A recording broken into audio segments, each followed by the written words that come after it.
Izay natao ny mizaozao le tsy fanao ka de ala viroto fasamao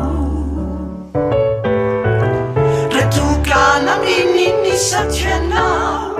da miniezaky izay natao ny mizaozao le tsy fanao ka de ala viroto fasamao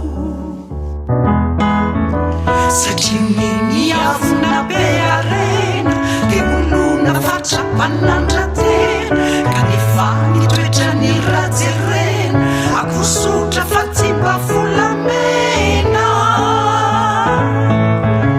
naonaratoka miezakatrany miara mivaly miara tomany fa tena fitiava nanama izany ka ho paradisa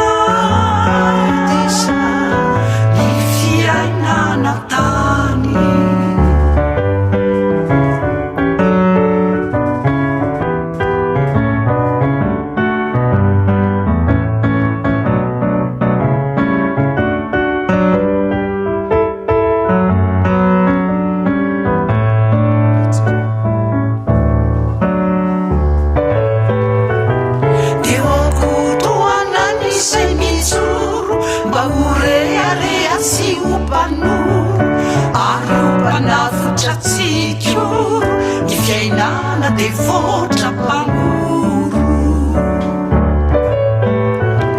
de okotoanany izay mijoro mba horearea sy opanoro ary ompanavotra tsikoro ny fiaina